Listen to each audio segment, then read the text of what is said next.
Hey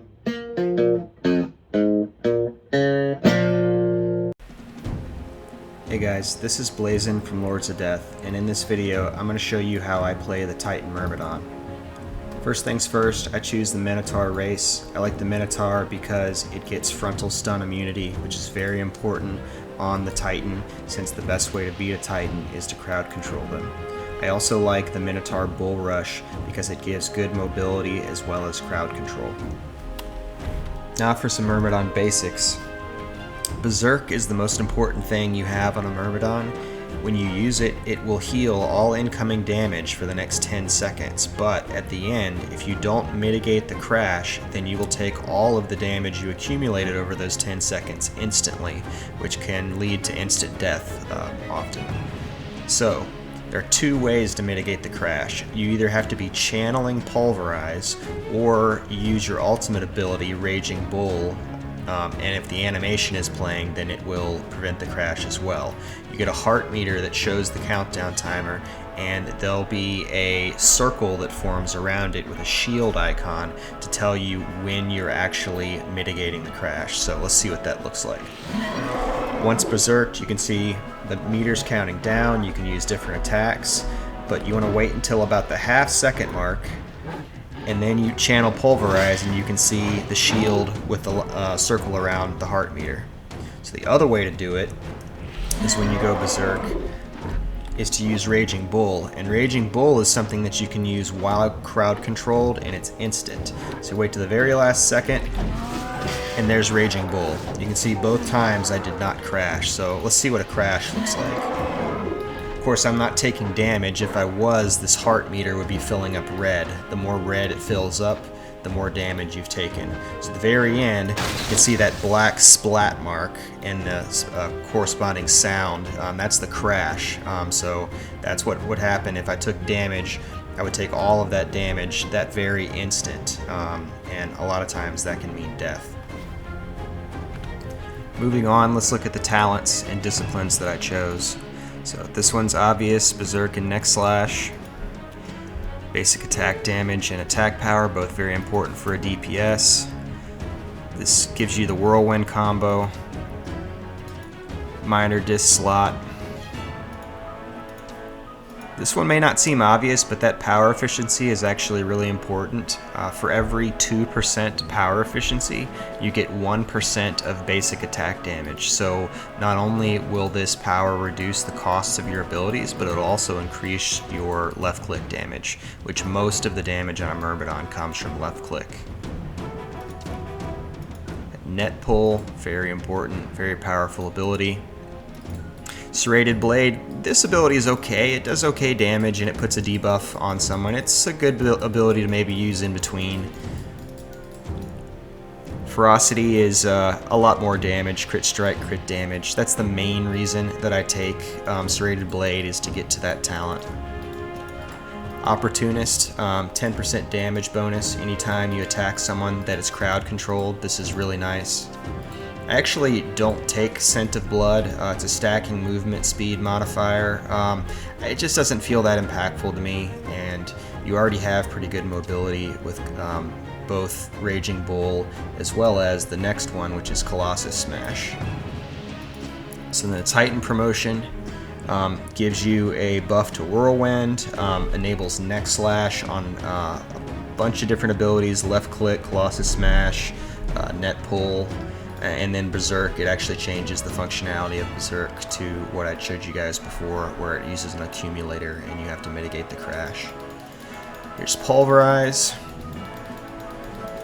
which we already talked about. The Titan passive basically stacks up to 25 times, each stack giving 2% damage to your left click and Neck Slash. This is when you're striking a bleeding target, so this is something that you want to build that buff up and try to maintain it to do the most damage. Got the Bloodthirst Capstone, and then the domain that I chose is War, and I'll go into that next with the discipline choices. So Blade Dancer has Slashing Grace, which is a 15% slashing armor penetration buff for the whole group. and the uptime on it is about 2/3, so it's up for 30 seconds with a 45-second cooldown. So it's in essence like getting 10% slashing penetration on average, which roughly translates to a 10% damage boost. And blood price is pretty good also. The healing orbs heal for 100 to 120, but they also give you a 100 attack power buff for 30 seconds, and they spawn very often. Higher qualities of this discipline will also give you a little bit of slashing damage. It's a really good discipline if you're going to be using slashing, which I do on the Myrmidon with axes.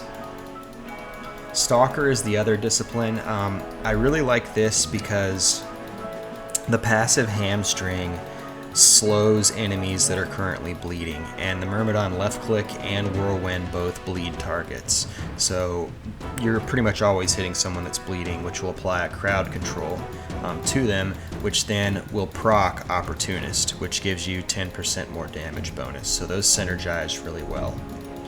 Sparring is a bit of a no-brainer on the Myrmidon. It's 10% more basic attack damage. Again, most of your damage comes from basic attacks on a Myrmidon. Underdog is nice because not only does it give slashing damage bonus, it also gives you attack power, 100 more attack power anytime you're stunned or knocked down.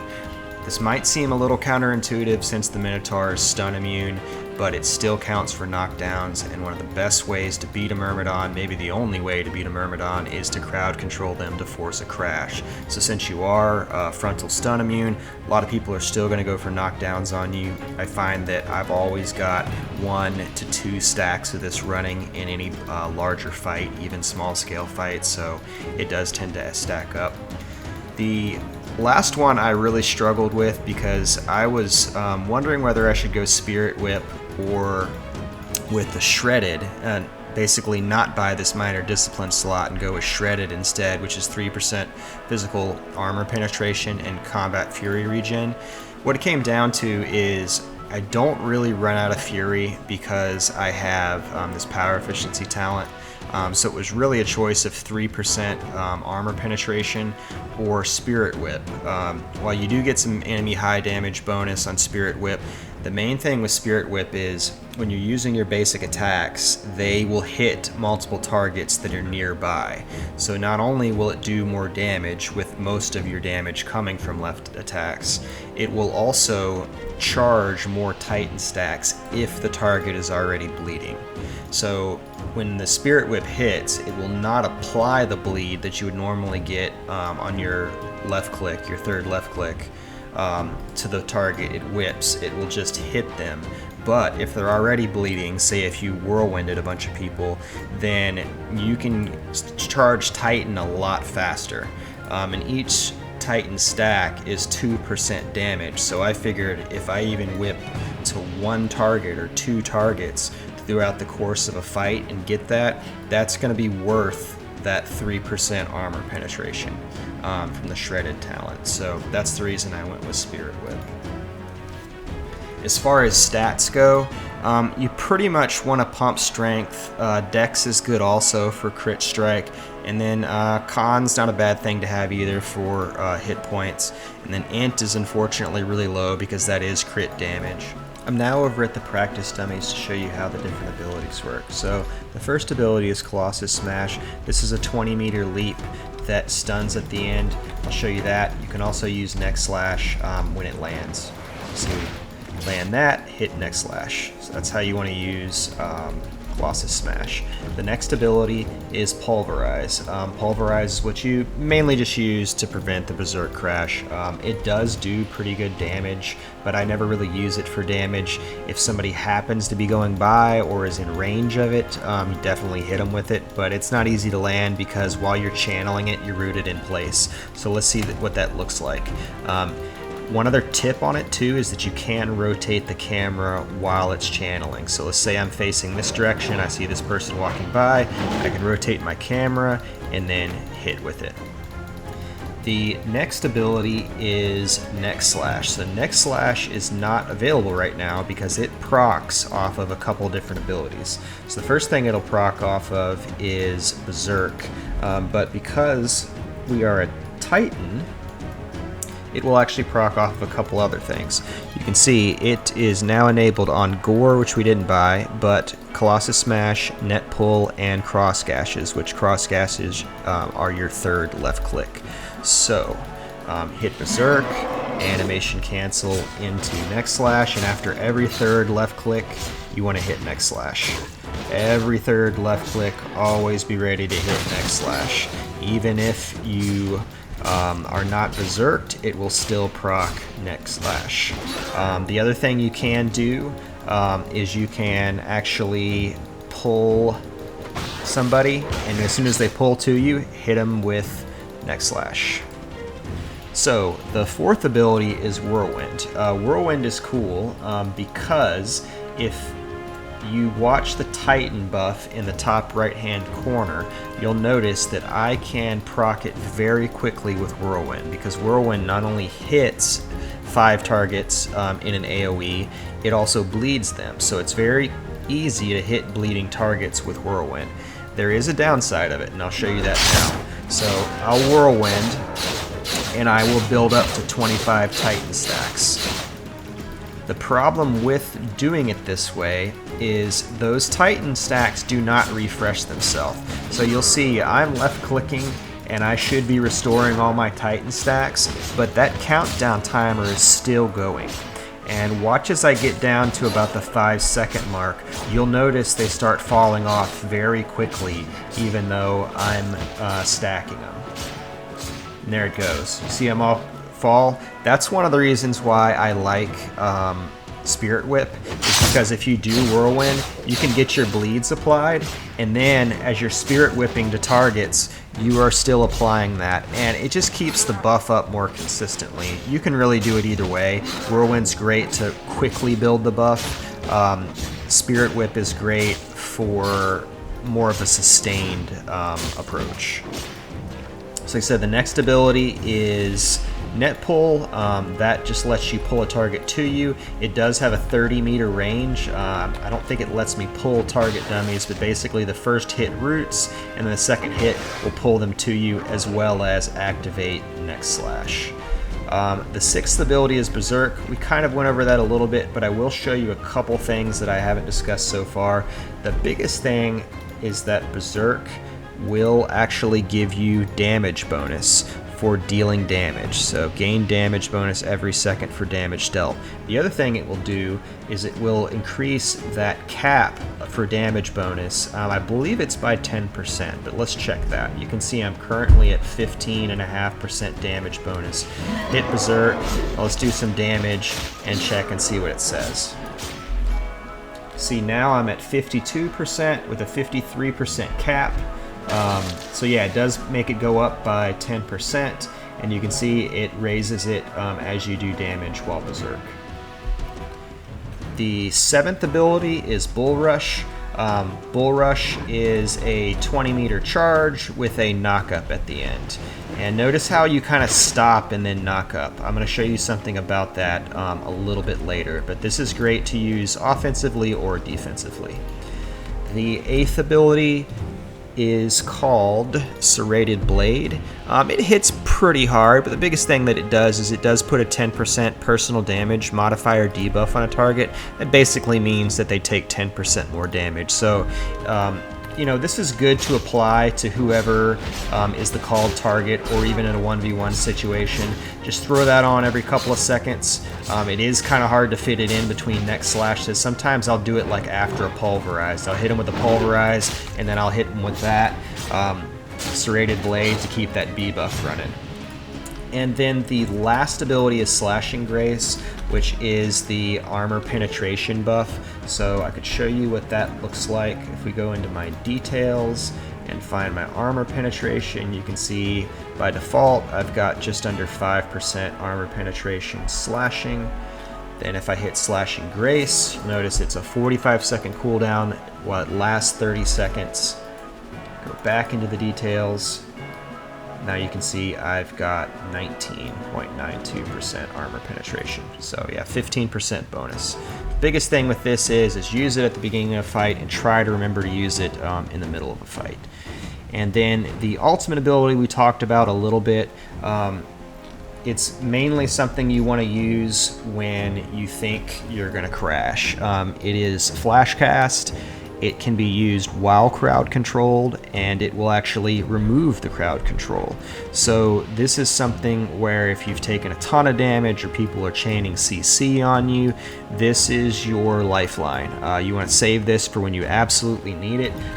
It does do decent damage, and it does knock down everybody nearby. It can be used, but I wouldn't really use it offensively for the most part. It's mainly something that you want to use to avoid taking a crash. One other pro tip on the Myrmidon is how to use your mobility abilities to the maximum effect. So let's take a look at Colossus Smash, and let's take a look at Bull Rush. In both cases, you'll notice that they have a little bit of a stop to the animation at the very end. So there is a way to get around that, and that is also using flash cast to animation cancel, and you want to use dodge. So you have 2 dodge points. You basically use both of your dodges after each of these abilities. So once this Bull Rush countdown finishes, I will show you what that looks like. So you use Colossus Smash, dodge, Bull Rush, and before it ends, you dodge again. You won't get the knockdown on Bull Rush, but if you're just using it to escape from somebody, as you can see, you can cover a lot of ground very quickly. Let's start looking at some PvP fights. So you can see here, see a duelist out in the distance. Actually was farming some soul essence, but jump on that guy. He's got an Auroch on him. Auroch blinds me, but you can still see the crash meter. But right there, he hits me with an explosive barrel, but I'm quick enough on the Raging Bull to mitigate the crash. That's really what I wanted to show you guys in this fight, is how you want to save that Raging Bull for when you couldn't just pulverize. So this next fight's against a Templar. You see, I'm chasing that guy down. There's a good net pull. He really should have blocked more, doing a pretty good amount of damage to him. And as soon as he does his Divine Light, time's perfect for me to roll out to prevent any sort of knockdown into my Pulverize. Try to fight him right on the edge of his Divine Light if I can, trying to stay out of it as much as possible. Then he's actually kind of on the run at this point. I would have dodged away for that Pulverize had he not been, just to avoid any sort of knockdown coming from the Templar. Bull Rush into a knockdown, and that's pretty much going to take care of this guy. Normally fighting a Templar, you just have to really watch their knockdowns and just dodge roll away when the crash is about to come. This next clip, I zone in to help Zampra on his Warden. He's got an Assassin and a Champion on him. Jump on the Assassin real quick, force an ult, and just putting out some pretty crazy damage here. And clean up this fight pretty quickly.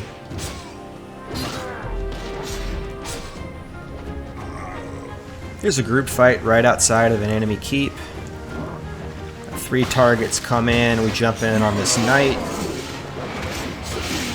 I'm in the middle of all 3 of their melee, taking some pretty good damage, so at this point I know I'm going to pop my ult, which I do here. The knight's already taken down pretty well. See that duelist in the background? We're going to switch to that in a moment. You'll notice I'm still berserked in the middle of them, taking a lot of CC, so as soon as I get up, dodge roll, Bull Rush away, and get a Pulverize out to avoid that really big crash. At this point, I'm going to leap in on this duelist. Get the snare off on him, which makes it really hard for him to escape. We just stay on that duelist. Got to get him down.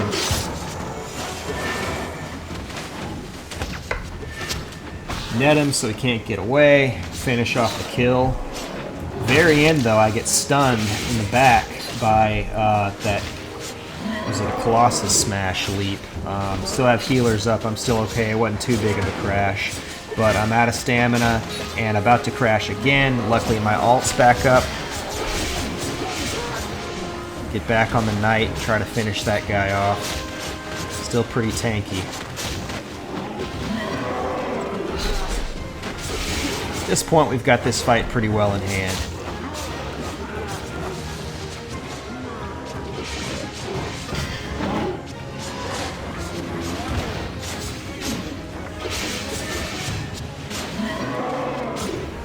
We're going on the Myrmidon next, chasing him down at the end here. You can see I'm not really paying attention to that crash meter much. The damage is pretty low, so this is a case where you don't really need to stop and mitigate the crash. Just stay on the guy and try to finish him off. Last guy jumps back into his keep.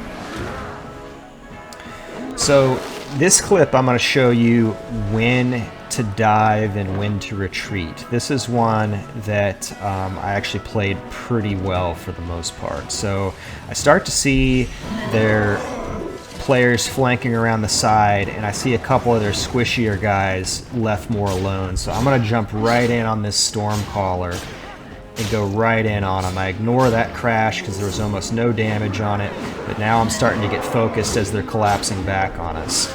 So I know I've got my ultimate in my back pocket, so I'm not worried about it. I'm just doing as much damage as I possibly can. At the last second, I ultimate.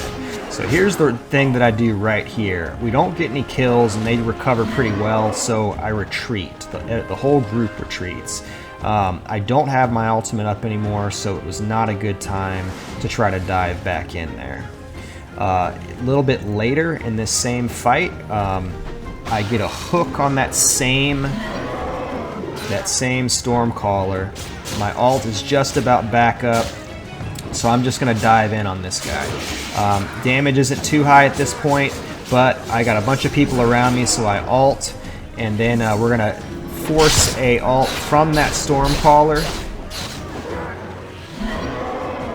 and I'm going to dive back in on him. This is a bit risky here because I'm already half health, but I get the kill. And here's the thing, I double dodge roll out of the way into a pulverize and miss the crash. And at this point we've got these guys on the run.